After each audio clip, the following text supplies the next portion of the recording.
Yes or no? Did you ever take banned substances to enhance your cycling performance? Yes. In recent years, it has become apparent to us that doping remains very much rife within sport.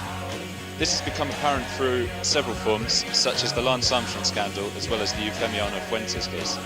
In this documentary, I will seek to realise the extent of doping within a modern era by talking to several experts. This is Pushing the Boundaries.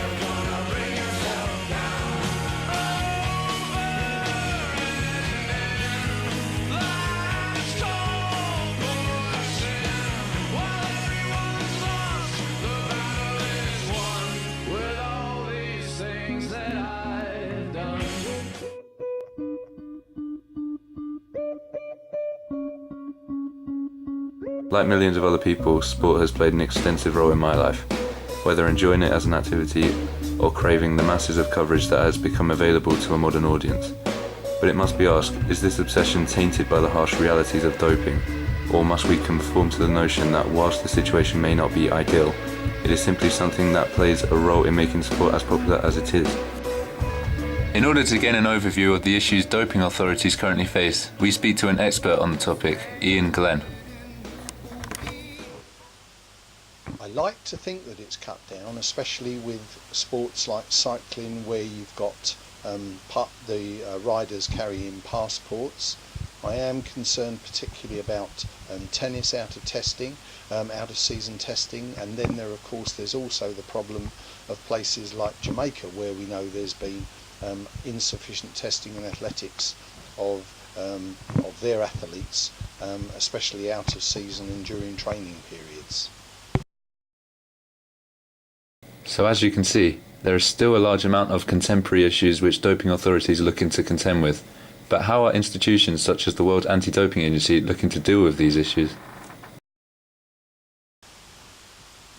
I want to see all sports clean. Whether we can catch up with the things that are being used to cover drugs that have been taken wrongly, whether we can keep ahead of it, whether we can stop it. Obviously, I think it needs a greater concentration and more money spent on checking and finding people that are cheating. In an age where young talent is demanded worldwide, how much is doping having a detrimental effect on the chances of young people getting through the ranks? We asked several grassroots athletes of their views on the practice. Well, obviously I can see the benefits to the audience of the sport, because they're seeing a high quality of the sport they enjoy.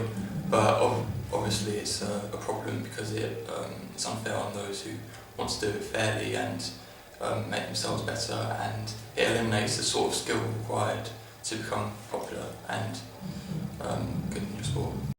I think it's had a massive effect, as you can see by previous occasions such as Lance Armstrong, and it's quite disappointing, to be quite honest. Well, to be honest, I don't actually know much about the subject itself, because I sort of look into more of the performing side of things. But hearing stories on the media such as Lance Armstrong scandal makes me wonder who else in sport is actually taking drugs. Yes, I think it's definitely very wrong. I mean, there's been a lot of cases of doping within sport, and a lot of sprinters use it, like Asafa Powell and Tyson Gay recently, and I think it gives them the unfair advantage over other competitors, so yeah, I definitely think it's wrong. It sort of makes the gap wider between those who can afford to dope and get away with it, and those who must do it honestly, and it makes it less competitive.